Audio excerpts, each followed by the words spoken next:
राधे राधे दोस्तों, आज हम आपको सुनाएंगे एक बदनसीब माँ की कहानी।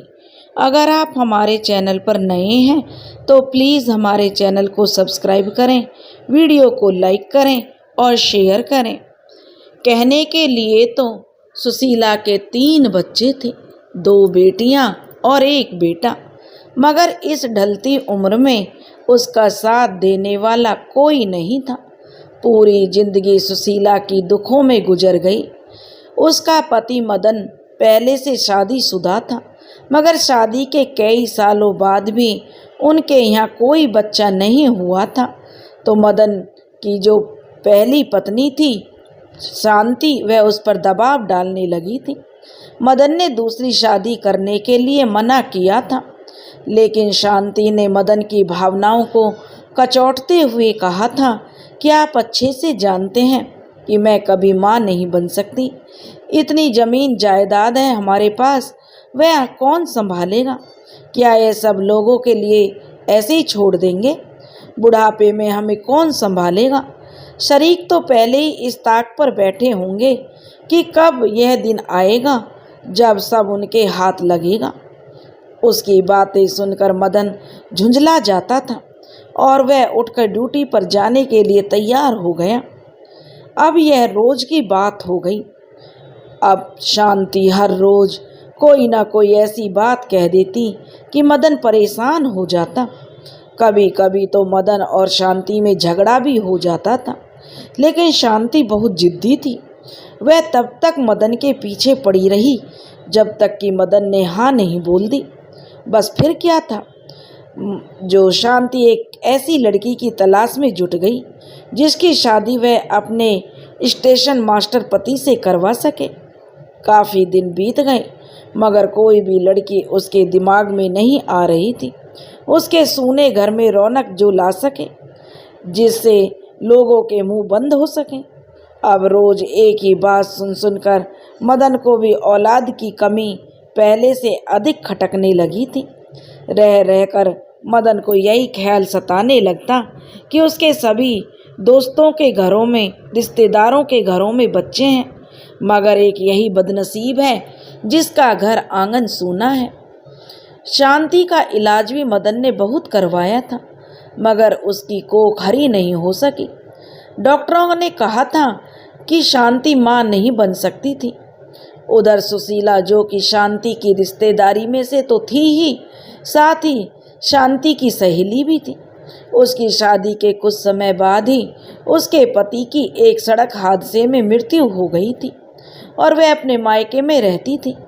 एक दिन बैठे बैठे शांति के दिमाग में अब जो सुशीला का ख्याल आया तो उसे लगा जैसे अंधेरी रात में जुगनू चमक उठा हो।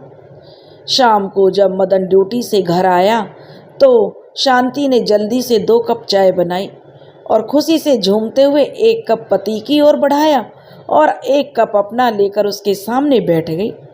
मदन बोला, क्या बात है शांति, आज तो बड़ी चहक रही हो। तब शांति कहने लगी, आपने तो मेरे दिल की बात कहनी शुरू कर दी। आप जानते हैं ना कि मेरी एक सहेली है सुशीला। मदन बोला, हाँ, क्या हुआ उसे? तो शांति बोली, अरे हुआ कुछ नहीं है उसे। क्या आप उससे शादी की बात मैं उसके चला दूँ तो आप उससे शादी कर लेंगे? मैं उससे आपकी शादी की बात चला कर देखती हूँ। अगर उसके घर वाले मान गए तो शांति की यह बात मदन को भी अच्छी लगी, मगर उसके घर वाले मान जाएंगे क्या? मदन ने जो शांति से उत्सुकता से पूछा। तो शांति बोली, मैं सुबह अपनी माँ से बात करती हूँ, जैसे तुम्हें ठीक लगे। मदन ने बोल दिया और यह कहकर मदन लेट गया और शांति जो अपने रात के खाने का प्रबंध करने लगी। खाना बनाने के बाद दोनों ने दिन भर की छोटी मोटी बातें करते हुए खाना खाया। फिर शांति ने अपनी रसोई समेटी और दिन भर की थकान की वजह से जो वह भी बेड पर आते ही लेट गए और उसे भी नींद आ गई। सुबह उठकर शांति ने घर के रोजाना कामों को निपटाकर अपनी माँ को फ़ोन किया। थोड़ी देर इधर उधर की बातें करने के बाद उसने अपनी माँ से पूछा, माँ, सुशीला का रिश्ता कहीं हुआ है कि नहीं? तो शांति की माँ ने कहा बेटी अभी तक तो नहीं हुआ, लेकिन क्यों, क्या बात है? तो वह बोली, मैं तो ऐसे ही पूछ रही थी माँ। और माँ ने निराशा से कहा, ऐसे रिश्ते कहाँ मिलते हैं बेटा, ऐसी लड़कियों में जो टुक लग जाता है तो जल्दी से कहीं बात नहीं बनती। एक दो जगह देखा है मगर बात नहीं बन पाई है, बच्चों वाले ही मिल रहे हैं उसके लिए। तब वह बोली, शांति माँ आप गलत न समझें तो मैं कुछ बोलूं? शांति थोड़ी झिझक रही थी।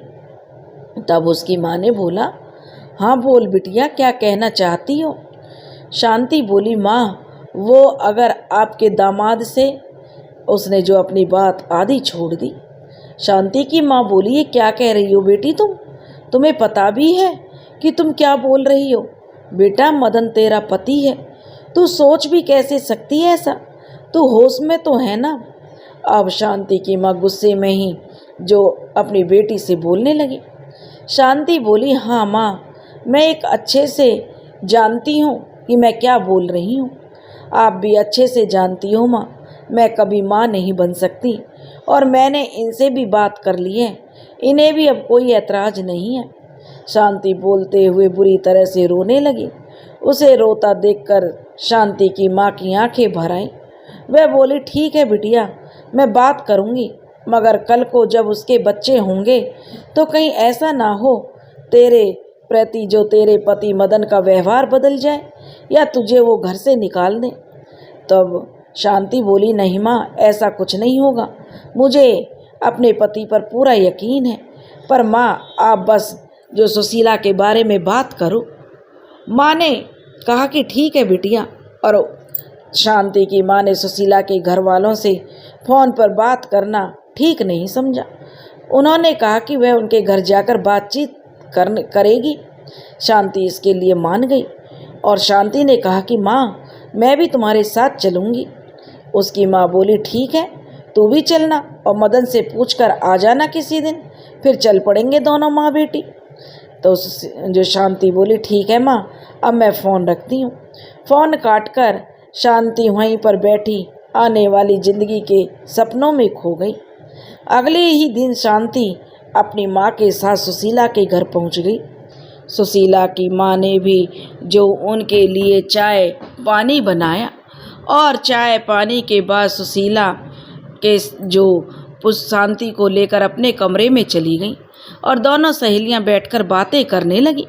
बातों बातों में ही शांति ने सुशीला के मन को टटोलने की कोशिश की, मगर उसे कोई खास सफलता नहीं मिली। उधर उस सुशीला की माँ से शांति की माँ ने उनके घर वालों से मदन के रिश्ते की बात कही तो सभी घर वाले हैरान थे और एक दूसरे का मुंह ताकने लगे। माँ ने अपनी बात को बहुत सलीके से सबके सामने रखा था, जो सबको अच्छी लगी थी, मगर सुशीला की इस बारे में क्या राय होगी अब ये भी जानना जरूरी था। शाम को जो शांति और उसकी माँ तो अपने घर वापस आ गईं और सबको मशवरा करके बताने के लिए कि सब घर में बैठकर सलाह मशवरा कर लो और सुशीला की भी राय पूछ लो, जो भी तुम्हारा निर्णय हो वो हमें बता देना। रात्रि के भोजन के बाद सुशीला की माँ भाई सब इकट्ठा बैठे थे। सबने सुशीला से पूछा तो वह बेचारी उन्हें की ओर देखने लगी। तो भाई ने बड़े प्यार से सुशीला से कहा, सुशीला देख बहन, कोई ज़बरदस्ती नहीं है, अगर तुम नहीं चाहती तो कोई बात नहीं। सुशीला कुछ बोल पाती उससे पहले ही सुशीला की भाभी बोल पड़ी कि इससे अच्छा रिश्ता और क्या मिलेगा भला, बच्चा भी नहीं है और शांति इसकी सहेली भी है, ये दोनों एक दूसरे को अच्छे से समझती भी हैं और सामने से भी खुद रिश्ता वो लोग मांग रहे हैं, तो और क्या चाहिए आपको, बाकी अब इसकी इच्छा है। इतना बोलकर एक तरह से उसकी भाभी ने अपना फैसला सुशीला पर थोप दिया था। जैसे आप सभी को ठीक लगे, सुशीला ने भी भर्राए गले से जवाब दिया, तो बस फिर ठीक है, इससे पहले कोई गड़बड़ हो कल ही बात पक्की कर देते हैं। भाभी ने तो लगभग उछलते हुए कहा था। सब लोग इस बात पर ही सहमत हो गए थे और अपने अपने कमरे में सोने के लिए चले गए। मगर सुशीला की आंखों में तो नींद जैसे पंख लगाकर उड़ गई थी। उसकी आंखों में आंसुओं का सैलाब बह रहा था, जिसे पोंछने के लिए तकिया के अलावा को कुछ नहीं था। अगली सुबह बातचीत करने के बाद 1 हफ्ते भर में ही शादी की बात पक्की कर दी गई। शांति और मदन इस बात से बहुत खुश थे। शादी का दिन आया तो सारी रस्मों से शादी करके सुशीला की विदाई कर दी गई। शांति सुशीला के साथ बहुत प्यार से रहती। सुशीला को भी अब लगता शायद सब ठीक हो गया है। शादी के 3 महीने बाद जब सुशीला के पेट से होने की बात पता चली तो सभी बहुत खुश हुए। घर में नया मेहमान आने वाला था। शांति सुशीला का बहुत ख्याल रखती थी। समय समय पर जो वह सुशीला को कुछ ना कुछ हिदायत देती रहती। समय बीता तो सुशीला ने एक बेटी को जन्म दिया, जिसके पैदा होते ही शांति ने उसे अपनी देखभाल में रखा। सुशीला को उसके पास भी नहीं आने दिया जाता था। जब पति से सुशीला ने कुछ कहना चाहा तो उसे मदन कहता कि तुम मुंह बंद रखा करो, इसी में ही बच्ची की भलाई है। घर ही में तो है, कहीं ऐसा ना हो कि हमें बच्ची से हाथ धोना पड़े। सुशीला भी डर के मारे चुप हो जाती, मगर वह खुद को ठगा हुआ सा महसूस करती थी। उसकी ममता अपनी बेटी के लिए तड़पती थी। सुशीला बेटी को गोद में उठाने के लिए तरसती रहती, मगर शांति उसे उसकी बेटी के पास भी फटकने नहीं देती थी। कभी कभार चोरी छुपे सुशीला उसे दुलार कर लेती, फिर अकेले में घंटों बैठी अपनी बदनसीबी पर रोती रहती थी। मगर अपना दर्द किसे सुनाती? कोई भी तो नहीं था जो उस बदनसीब माँ की ममता को समझ पाता। दूसरी बार फिर सुशीला ने बेटी को जन्म दिया तो सुशीला ने इस बार सोचा कि बच्ची उसके पास रहेगी, और जो बड़ी बेटी तो शांति के पास है, बड़ी बेटी को तो शांति उसके पास भी नहीं आने देती थी। लेकिन अब की बार मैं अपनी बेटी को शांति को देने से साफ मना कर दूंगी, और उसने किया भी ऐसा ही। सुशीला शायद ये नहीं जानती थी कि शांति उससे भी 2 कदम आगे की सोच कर बैठी है। शांति ने अपना दाव खेलना शुरू किया, और मदन जो कि काम से आया था तो उसने मदन के खूब कान भरे और जहर खाकर जान देने तक की धमकी दे डाली, जिसे सुनकर मदन घबरा गया। उसने सुशीला से मिन्नत की कि सुशीला, बेटी को शांति की गोद में दे दो, नहीं तो पूरी बिरादरी में हमारी थू थू होगी।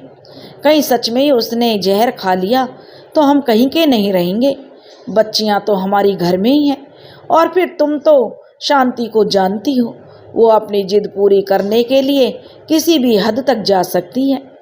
जब वह यह बातें कर रहे थे तो शांति दरवाजे पर कान लगाकर सब कुछ सुन रही थी, और उसने एक झटके से दरवाज़ा खोला और बोली, सुशीला, अगर मुझे बच्ची नहीं मिली तो मैं दोनों बच्चियों को ख़त्म कर दूंगी और खुद भी मर जाऊंगी। यह सब सुनते ही सुशीला और मदन के पैरों तले से ज़मीन खिसक गई और दोनों का कलेजा मुंह को आ गया। मदन ने अपनी नन्ही सी बेटी को उठाकर छाती से लगाया और अगले ही पल बच्ची को शांति के गोद में थमा दी। सुशीला बेचारी खून का घूंट पीकर रह गई। एक बार फिर उसकी गोद सूनी हो गई थी। सुशीला अब उदास और चुप चुप रहने लगी थी। उधर शांति दोनों बेटियों को संभालती और हर कोशिश करती कि सुशीला उनसे दूर रहे। बड़ी बेटी कुसुम अब 5 साल की हो चुकी थी और स्कूल जाने लगी थी। वह शांति को ही अपनी माँ समझती थी, और छोटी बेटी सुमन भी कभी उसे माँ कहकर तो नहीं पुकारती थी, मगर कभी कभी जो सुशीला को देखकर मीठी सी मुस्कुरा देती थी, जिसे देखकर सुशीला को बहुत सुकून मिलता था। एक दिन की बात है, सुशीला ने सुमन को शांति से आंख बचाकर इशारे से अपने पास बुला लिया और प्यार से उसका माथा चूमकर उसे खाने के लिए बिस्किट दिए और कहा, दोनों बहनें बेटा मिलकर खा लेना। जैसे ही सुमन पीछे की ओर पलटी तो शांति को खड़ा देखकर डरते हुए बोली, वो माँ, इन्होंने मुझे ये दिए हैं। तो शांति ने सुमन के गाल पर एक जबरदस्त चांटा रसीद करते हुए कहा, कितनी बार बोला है किसी से कुछ भी लेकर नहीं खाना है सुमन, कभी देखा नहीं कुछ, चल अपने कमरे में। उसकी कड़क आवाज़ सुनकर सुमन अपने गाल पर हाथ रखकर रोते हुए अपने कमरे में चली गई।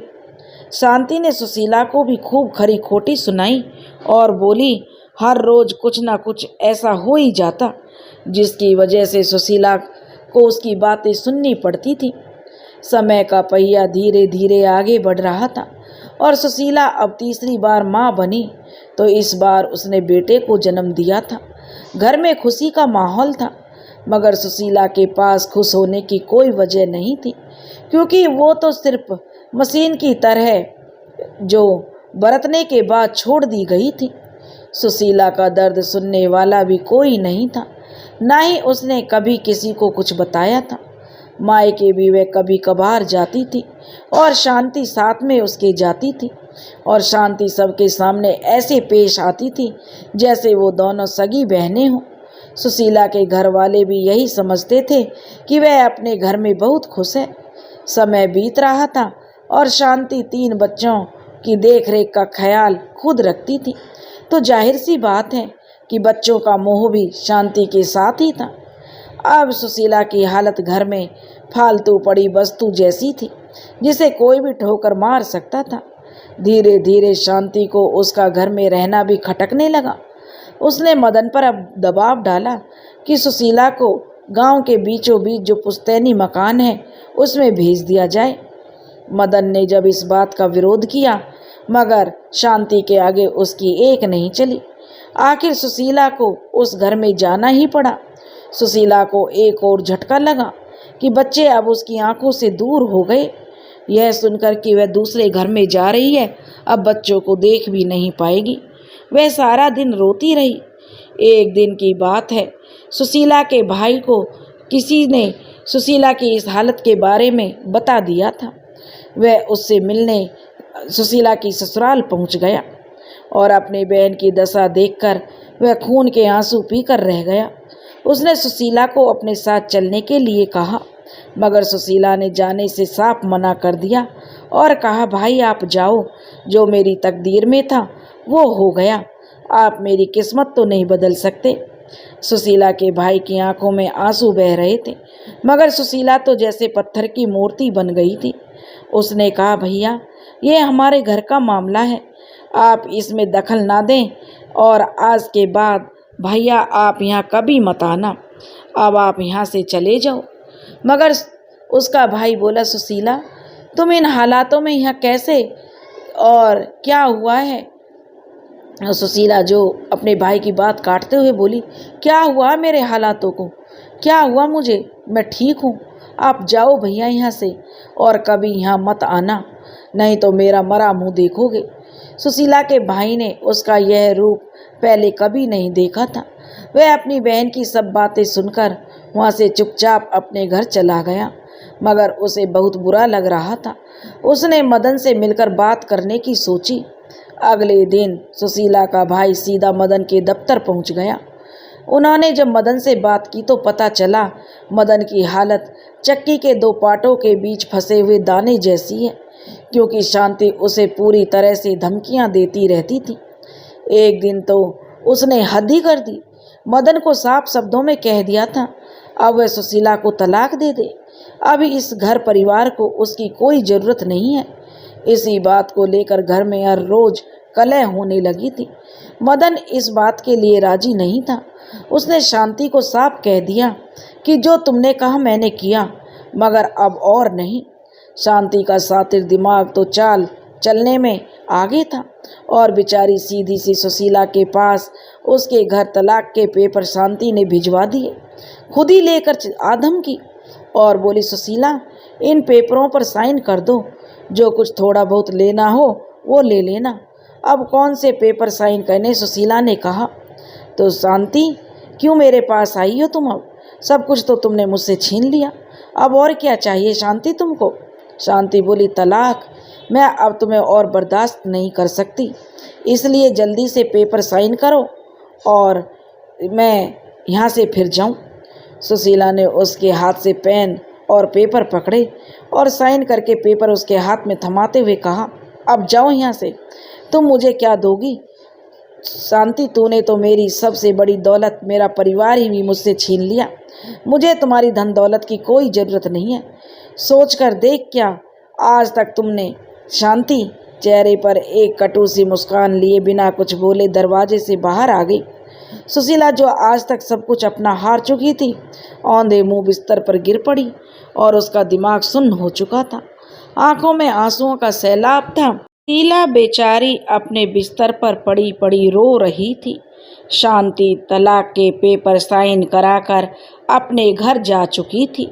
उसने तलाक के पेपर मदन को दिखाए और मदन से बोली कि मदन, मैंने जो सुशीला से तलाक के पेपर साइन करवा लिए हैं, अब तुम्हें उसके पास जाने की कोई ज़रूरत नहीं है। मदन को बड़ा गुस्सा आया। उसने बड़ी हैरानी से पूछा, शांति, यह सब तुमने ठीक नहीं किया। तुम इतनी गिरी हुई हरकत कैसे कर सकती हो? मैंने कभी सोचा नहीं था कि तुम ऐसा कर सकती हो। क्या ज़रूरत थी तुम्हें ये सब करने की? मदन को सच में बहुत बुरा लग रहा था। शांति बोली, मैं अब आपके और उसके साथ आपको नहीं बांट सकती।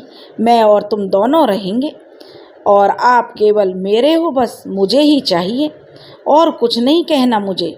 शांति ने अपना सपाट जवाब दिया। तो मदन बोला, अरे शांति, सब कुछ तेरा ही तो था। उस गरीब के पास क्या था? भगवान से डर, कुछ तो सोचा होता उस बदनसीब के बारे में। बच्चे तक तो तुमने उससे छीन लिए और तू बच्चों के दिल में भी उसके खिलाफ जहर घोलती रहती है। तुम किस मिट्टी की बनी हुई हो शांति? मदन बहुत गुस्से में लाल पीला हो रहा था, मगर शांति पर इसका कोई असर नहीं था। मदन ने गुस्से में रात का भोजन भी नहीं किया। सुबह होते ही मदन सुशीला को मिलने उसके घर पहुंच गया। सुशीला की हालत देखकर मदन का कलेजा मुंह को आ गया। घर खुला पड़ा था, वह फर्श पर पड़ी हुई थी, बाल बिखरे हुए थे।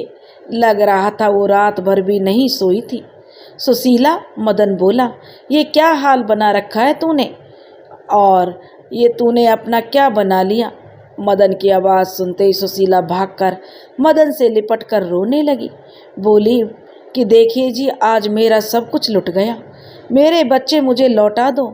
मैं उन्हें लेकर यहाँ से दूर चली जाऊँगी और कुछ नहीं चाहिए मुझे आपसे। कहते कहते सुशीला बेसुध हो गई। मदन भागकर अंदर से पानी लाया और सुशीला के मुंह पर छींटे मारे, तब उसे कहीं जाकर सुध आई। सुशीला, खुद को संभालो, मदन कहने लगा। मदन ने उसे नीचे से उठाकर कुर्सी पर बिठाया और पानी का गिलास उसे थमाते हुए कहा, सुशीला, तुमने तलाक के पेपर क्यों साइन किए? एक बार तो मुझसे पूछ लेती। सुशीला बोली, पूछने से क्या होता जी? होना तो वही है जो आज तक होता आ रहा है। इस बात का मदन के पास कोई जवाब नहीं था। थोड़ी देर चुप रहने के बाद मदन फिर बोला, तुम चिंता मत करो सुशीला, मैं तुम्हारा साथ कभी नहीं छोड़ूंगा। भले ही तूने तलाक के पेपर साइन कर दिए हो, मेरे लिए तुम अभी भी मेरी पत्नी हो। मैं तुम्हें तलाक नहीं दूंगा। सुशीला एकटक बिना कुछ बोले मदन को देखती रही। मदन सुशीला का हाथ पकड़कर बोला, अब उठो और कुछ खाने के लिए बनाओ, मैं भी खाना खाऊंगा, बहुत भूख लगी है। सुशीला ने बेमन से उठकर खाना बनाया और फिर दोनों पति पत्नी ने खाना खाया। खाना खाने के बाद मदन बोला, मैं शांति और बच्चों के पास गांव से बाहर बने आलीशान मकान में आ गया और इसी खींचातानी में सबकी जिंदगी गुजर रही थी। मदन महीने में 1-2 बार सुशीला के पास जाता और राशन पानी उसे दे आता था। बच्चे बड़े हो रहे थे। कुसुम और सुमन कभी कभी चोरी छुपे सुशीला को मिलने आ जाती थी, मगर उसका बेटा पंकज कभी भी सुशीला से मिलने नहीं आता था। वो तो सुशीला को फूटी आंख देखना भी पसंद नहीं करता था और शांति को खूब मानता था। कुसुम और सुमन जब कॉलेज जाती थीं तो पढ़ाई में तीनों बच्चे काफ़ी होशियार थे और जब भी समय मिलता वो चुपचाप सुशीला से मिलने आ जाती। मदन अब थोड़ा बीमार सा रहने लगा था। रिटायरमेंट भी नज़दीक आ रही थी। कुसुम भी शादी लायक हो गई थी। कई अच्छे घरों से रिश्ते आ रहे थे और एक अच्छे घर के लड़के के साथ उसकी शादी कर दी गई, जो कि पेशे से प्रोफेसर था। शादी में मदन की जिद के चलते हुए सुशीला को भी शामिल तो किया गया, मगर उसका शादी में होना ना होना एक बराबर था। सुशीला के दिमाग पर अब इस बीती हुई जिंदगी का प्रभाव दिखाई देने लगा था। अक्सर सुशीला अकेले ही बड़बड़ाती रहती थी। उसका बीपी भी काफ़ी बढ़ने लगा था। वो ना तो ढंग से खाना खाती थी और ना ही सो पाती थी। कभी कभी तो पूरा दिन ही वो बेड पर लेटी रहती। आस पड़ोस के लोग उसे कभी कभी खाना दे जाते और मदन और शांति को उसकी इस हालत के लिए कोसते भी। उधर एक दिन जो मदन था, अचानक हृदयाघात के कारण चल बसा, जिसका सुशीला के दिमाग पर गहरा प्रभाव पड़ा। उसकी हालत अब बद से बदतर हो गई, मगर ऐसा भी नहीं था कि वो बिल्कुल पागल थी। कभी कभी सुशीला अच्छी भली हो जाती थी। जब उसके बेटे को नौकरी मिलने की खबर सुशीला को मिली तो वह बहुत खुश हुई। अड़ोस पड़ोस सब को उसने बड़े चाव से बताया कि मेरा बेटा अफसर बन गया है। वह बहुत खुश हुई और बड़े चाव से सबको बताती फिर रही थी और उसका बेटा अफसर बन गया इसी बात को रट रही थी। गली से गुजरते हुए एक बुजुर्ग के मुंह से अचानक ही निकल गया, वारे ऊपर वाले, तेरे रंग एक और इस बदनसीब माँ की ममता और दूसरी ओर नालायक औलाद, जिसने कभी इस बदनसीब माँ की ओर झांकने की भी जरूरत महसूस नहीं की। मदन की मौत के 2 साल बाद सुमन और पंकज की भी शादी हो गई थी। सुमन और कुसुम भी कॉलेज में प्रोफेसर की नौकरी करती थी। वो जब मायके आती थी तो सुशीला से भी जरूर मिलती थी, मगर जो शांति थी, उनका दोनों बहनों का सुशीला से मिलना उसे बिल्कुल भी पसंद नहीं था।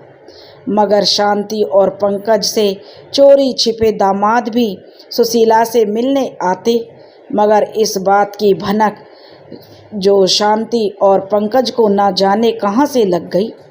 पंकज ने सख्ती से सबको सुशीला से मिलने से मना कर दिया। शांति ने भी उन्हें बहुत बुरा भला कहा, जिन्हें सुनकर किसी की भी दोबारा हिम्मत नहीं हुई कि उस शाही फरमान को वो तोड़ सकें। एक दिन सुशीला का बीपी इतना बढ़ गया कि वो गली में चलते चलते गिर गई। अड़ोसी पड़ोसी लोग उसे उठाकर अस्पताल ले गए और बेटे को भी, उसके बेटे को किसी ने बता दिया कि तेरी माँ अस्पताल में है, मगर उसके बेटे ने अस्पताल जाने से यह कहकर मना कर दिया कि सुशीला उसकी माँ नहीं है। सुशीला को अस्पताल में देखने वाला भी कोई नहीं था और ना ही उसके पास इलाज के लिए पैसे थे, इसलिए उसे अस्पताल से बाहर निकाल दिया गया। और अब सुशीला की हालत इतनी खराब हो चुकी थी कि उसे कोई अपनी सुध ही नहीं रहती थी। वो वहीं बाहर एक बेंच पर बैठे अकेले ही बड़बड़ा रही थी। सुबह से शाम हो गई। कपड़ों में ही मलमूत्र होने की वजह से उस पर मक्खियां भिनभिनाने लगीं। आते जाते लोग उसे देखकर मुंह सिकोड़कर आगे निकल जाते थे। ऐसे ही 2 दिन निकल गए। तीसरे दिन शाम को एक सज्जन पुरुष को उस पर दया आ गई। उसने पहले सुशीला से बात करने की कोशिश की, मगर सुशीला ने उसकी किसी भी बात का जवाब नहीं दिया। तो उसने अपने फ़ोन पर एक आश्रम का नंबर डायल किया और उन्हें सुशीला के बारे में बताया। कोई 1 घंटे के बाद आश्रम के लोग आए। उन्होंने भी सुशीला से बात करने की कोशिश की, मगर उन्हें भी उससे बात करने में कोई सफलता नहीं मिली। सुशीला को खाने के लिए बिस्किट का पैकेट दिया गया। पैकेट पकड़ते ही सुशीला बिलख बिलख कर रोने लगी।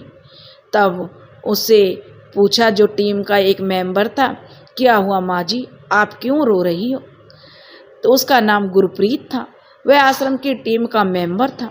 तो सुशीला ने धीरे से बोली, मेरे बेटे को मार डाला। तब वो बोले, किसने माँ, किसने मार डाला? फिर उन्होंने पूछा तो बोली, तुमने। जज ने फांसी की सज़ा सुनाई और तुमने तलवार से उसका सिर काट दिया।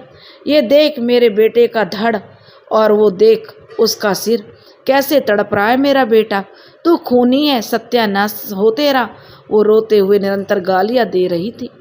गुरप्रीत ने प्यार से कहा, माँ मैंने तेरे बेटे को नहीं मारा, चल तुझे तेरे बेटे से मिलवाता हूँ, वो जिंदा है। सुशीला रोते रोते एकदम चुप हो गई और बोली, सच में मेरा बेटा जिंदा है, तुमने उसे नहीं मारा? तो वे बोले कि हाँ माँ, हम कह रहे हैं ना, वो सही है, बिल्कुल जिंदा है। और सुशीला रोते रोते चुप होकर उठ खड़ी हुई और टीम के सभी मेंबर के साथ जो गाड़ी में आकर बैठ गई और बोली, चल बेटा जल्दी चल, कहते हुए उनके साथ बैठ गए और उसे आश्रम लाया गया। वहाँ पहुंचकर सुशीला को नहलाया गया, कपड़े बदलकर उसे अस्पताल ले जाया गया। डॉक्टर ने चेक करने के बाद बताया कि सुशीला को सदमा लगा है। सदमा लगने के कारण इसके दिमाग पर बुरा प्रभाव पड़ा है। यह अपने जीने की इच्छा खो चुकी है। इन्हें बहुत देख रेख की ज़रूरत है। दवाई के साथ साथ उसे खुशनुमा माहौल और अपनों का साथ और प्यार चाहिए। उसे इंजेक्शन भी दिया गया ताकि उसे नींद आ सके। इंजेक्शन लगने के बाद सुशीला सो गई। लगभग 1 सप्ताह अस्पताल में रहने के बाद सुशीला की हालत में सुधार आया। उसे छुट्टी मिल गई। छुट्टी मिलने के बाद उसे फिर से आश्रम लाया गया। वहाँ और भी समय और अपनों के सताए हुए लोग थे। सुशीला को दवाई लेने के कारण रात को बहुत अच्छी नींद आई। सुबह वो जल्दी उठ गई। अनजान सी जगह थी, इसलिए उदास मन से बैठकर भगवान को याद करने लगी। कुछ देर बाद सब लोग उठ गए। सबको चाय नाश्ता दिया गया। गुरप्रीत सुशीला के लिए खुद नाश्ता लेकर आया और प्यार से बोला, माँ नाश्ता कर लो। फिर वो उसकी बगल में बैठ गया। सुशीला चुपचाप चाय पीने लगी। गुरप्रीत ने धीरे से पूछा, माँ आपके घर में कौन कौन है? तो सुशीला बोली, सभी हैं, मेरे 3 बच्चे हैं, 2 बेटियां हैं, 1 बेटा और उनके बच्चे हैं। एक डायन भी है जिसने मेरे बच्चों को मुझसे छीन लिया, बहुत खतरनाक है वो। कहते हुए सुशीला बुरी तरह रो पड़ी। तो वो मेरे बच्चों को मार देगी। मेरे बेटे को फांसी हो गई, जल्लाद ने उसका गला काट कर फेंक दिया। किसी ने उसका गला नहीं काटा, गुरप्रीत बोला। सुशीला फिर से ऐसे बोलने लगी थी। माँ वो ठीक है, गुरप्रीत ने उसे समझाया, मैंने उसके साथ फ़ोन पे बात की है। पर सुशीला बोली, क्या कहता है वो, आएगा मुझे लेने? सुशीला की बात सुनकर गुरप्रीत बोला, उसने आने से मना कर दिया माँ। हाँ वो बहुत बिजी रहता है ना, पंचायत अफसर है। वह बोली सुशीला, बहुत बिजी रहता है, पंचायत अफसर है मेरा बेटा। तू ऐसे कर, मुझे उसके पास ले चल या फिर मुझे बस में बिठा दे, मैं चली जाऊंगी। तो गुरप्रीत बोला, ठीक है मेरी माँ, थोड़ा आप ठीक तो हो जाओ फिर चलेंगे। कहकर दिलासा देते हुए गुरप्रीत सोचने लगा, बेटा कितना बदनसीब है और माँ उससे भी ज़्यादा। औलाद होने के बावजूद माँ धक्के खाती फिरती है। अब रोज़ की बात हो गई थी। सुशीला या तो पाठ करती रहती या फिर रोती रहती। कभी आश्रम के गेट पर बैठी रहती, आते जाते लोगों को बोलती, मुझे मेरे गांव छोड़ दो। बेटे को आश्रम की ओर से बहुत संदेश भेजे गए सुशीला का बेटा, लेकिन वो नहीं आया। एक दिन सुशीला की बेटियों को भी फ़ोन किया गया। उन दोनों ने भी कहा कि हम मजबूर हैं, नहीं आ सकते। फिर एक दिन सुशीला को लेकर जो आश्रम के जो टीम उसके बेटे से मिलवाने के लिए उसके गांव गई, मगर उसके बेटे ने यह कहकर सुशीला से मिलने से इनकार कर दिया, ये मेरी माँ नहीं है, मेरी माँ तो शांति देवी थी जो कि मर चुकी है। उसे मरे हुए अभी 1 महीना हो चुका है। मैं इस औरत को नहीं जानता, आप यहाँ से जा सकते हैं। पंकज की बात सुनकर सुशीला का कलेजा मुंह को आ गया, मानो ममता ने उसकी दम तोड़ दिया हो।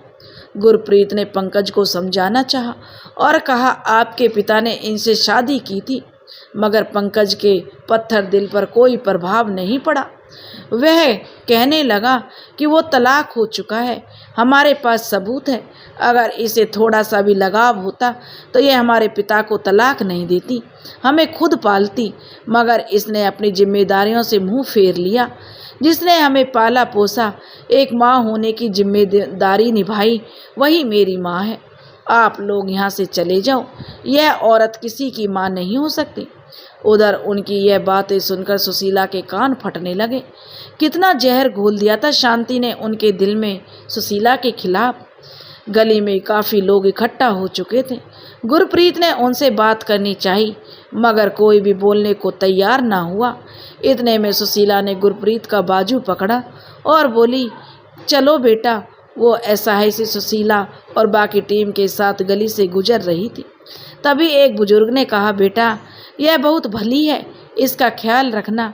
पता नहीं कौन से गुनाहों की सजा दी है ऊपर वाले ने, जो माँ होकर भी माँ नहीं।